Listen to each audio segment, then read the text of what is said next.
these fundamental beliefs that we are talking about, this collective imaginary, it's really like is to us like water is to the fish. We are swimming in it. It's even necessary for our survival, but we do not usually reflect upon it. But it is in times of these we need to start thinking about what in our collective imaginary is now outdated. Just like we realize that the divine rights of kings and slavery are outdated concepts today in modernity, what of our cherished concepts that actually make the world function today are things that we need to let go of. And in transitions like this, both personal transitions and transformations and in societal transformations, very much is a question about actually daring to let go of things, let go of beliefs, let go of hidden assumptions that do not any longer serve you as an individual when it comes to your individual transformation. But again, we have the same assumptions, the same things that we collectively need to let go of. And just to make this a little bit more tangible again, I can say one more thing here, and that is to make the contrast between these socially constructed phenomena that we have in the collective imaginary and the natural world. So I want to take the example of oxygen, air, and money. So for me as a citizen in the modern world, I could say that I'm almost equally dependent for my survival in the modern world of having access to air and oxygen and money. Okay? And as an individual, I only have to accept the fact that I need oxygen, but I also can just have to accept the fact that I need money. When I come to my supermarket and I'm checking out, the fact that I know that money is just a human invention, it's a human fantasy, that will not help me to get through the cashier. If I claim that money is just a fantasy and I don't need to pay, I will go to jail. So all our institutions are also supporting our collective imaginary. That's on an individual level. But if you look at a collective level, things are different. Because even if all of humanity came together and said, we do not want to be dependent on oxygen any longer, we couldn't do anything about that.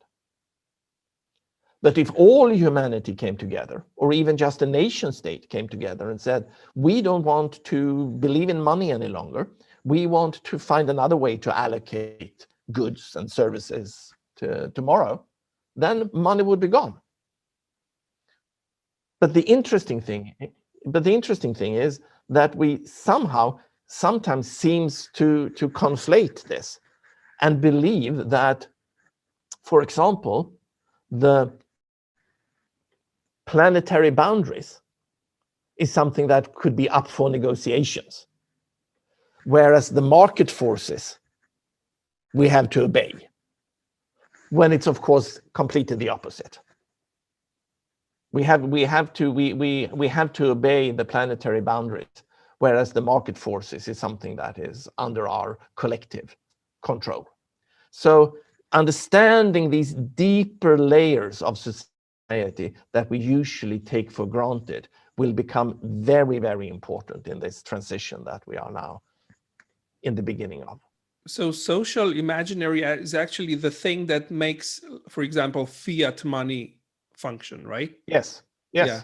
And yes, actually it is the same, as I understand it, it is the same thing with Bitcoin. Yeah, absolutely. It's the adoption of a new instrument in the context of the weaknesses of the present fiat money system, right? Yeah. The fact that Bitcoin is valuable and that it is rising in value, at least so far, is only because we all collectively believe in it. And that's again a strength and a weakness. Because it is the belief in these systems that makes society function, but we also know that we can all of a sudden lose belief in a system. And if we lose belief in Bitcoin, then Bitcoin might just disappear. And if we lose belief in democracy, democracy could just disappear. So and as we are dependent on these collective imaginaries for our societies to function, it is very important that we care for them and that we believe in them. But also that when some parts of this are not useful any longer, we also need to know when to let go and how to let go, and to do that in an organized way and not in a chaotic breakdown way.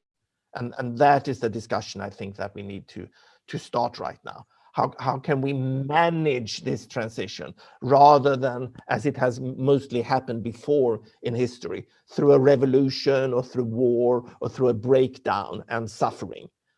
Will it be possible for us to reduce the suffering by this time being self-aware as a society of the need of these deep shifts in society and deep shifts in us as individuals? That is the key.